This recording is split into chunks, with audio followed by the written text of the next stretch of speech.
வணக்கம் ஃப்ரெண்ட்ஸ், ஒரு டைம் இப்போ தான் டெம்பிள் டூர்லாம் போயிட்டு ரிட்டர்ன் வந்துட்டுருக்கேன்.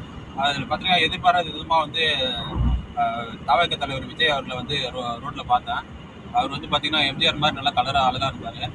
அது மட்டும் இல்லாத சினிமாவில் இருக்கிற மாதிரியே நல்லா ஸ்பீச் கொடுத்தாரு. அவர் என்ன பேசினார்னு சொல்லிட்டு கூட லைவில் பார்த்தேன். டெம்பிள் விசிட் போயிட்டு தான் இப்போ வந்துட்டுருக்கேன். அவங்க பார்த்தீங்கன்னா கரும்பு ஜூஸ் சாப்பிட்லான்னு நினைக்கும் போது கூட அவர் ஞாபகம் தான் எனக்கு வந்துச்சு. நல்லா ஸ்பீச் கொடுத்துருக்கிறாரு. ஆனால் வந்து ஜனநாயக அரசியலில் வந்து பார்த்தீங்கன்னா ஆளுங்கட்சி எதிர்கட்சி சேர்ந்தது தான் வந்து ஜனநாயகம். அதனால வந்துட்டு நம்ம எந்த கட்சிக்கு சப்போர்ட் பண்ணுறோமோ ஆப்போசிட் பார்ட்டி இருக்க தான் செய்யும். அதில் ஒன்றும் அரசியல் பண்ண முடியாது.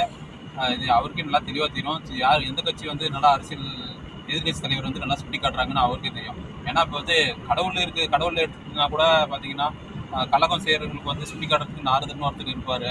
அதெல்லாம் நீங்களே நாடகத்தில் பார்த்துருப்பீங்க.